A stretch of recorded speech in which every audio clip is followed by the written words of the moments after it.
Ebrahim Raisi ছিলেন ইরানের অষ্টম প্রেসিডেন্ট। তিনি ছিলেন একাধারে রাজনীতিবিদ ও বিচারক।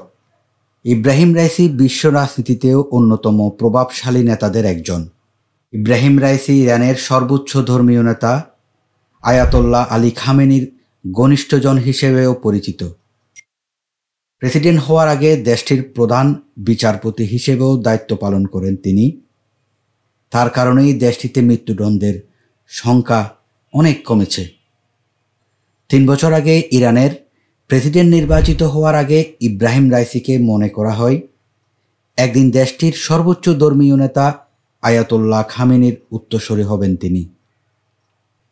1989 সাল থেকে 1994 সাল পর্যন্ত তিনি তেহরানের প্রসিকিউটর জেনারেলের দায়িত্ব পালন করেন। ইব্রাহিম রাইসির জন্ম 1960 সালের 14 ডিসেম্বর উত্তর পূর্ব ইরানের পবিত্র শহর মাশহাদে। মাত্র 20 বছর বয়সে তিনি তেহরানের পার্শ্ববর্তী শহর কারাজের প্রসিকিউটর জেনারেল নিযুক্ত হন।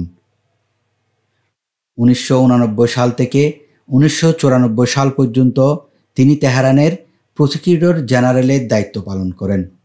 2004 সাল থেকে তিনি 1 দশক জুডিশিয়াল অথরিটির উপপ্রধানের দায়িত্ব পালন করেন।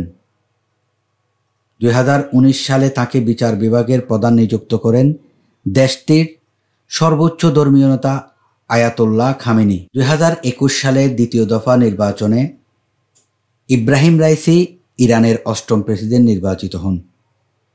দীর্ঘদিন ধরে ইসরায়েল ও যুক্তরাষ্ট্রের সঙ্গে বৈরী সম্পর্ক চলে আসছে ইরানের। ইব্রাহিম রাইসি ক্ষমতায় আসার পর যুক্তরাষ্ট্রের নিষেধাজ্ঞা মোকাবেলায় প্রতিবেশীদের পাশাপাশি চীন ও রাশিয়ার সঙ্গে সম্পর্ক উন্নয়নে বিশেষভাবে মনোযোগ দিয়েছিলেন ইব্রাহিম রাইসি। গত বুধবার 19 মে দেশটির পূর্ব আজারবাইজান প্রদেশের জুলফা এলাকার কাছে মর্মান্তিক হেলিকপ্টার দুর্ঘটনায় ইব্রাহিম রাইসি মৃত্যুবরণ করেন। ইন্না লিল্লাহি ওয়া ইন্না ইলাইহি রাজিউন।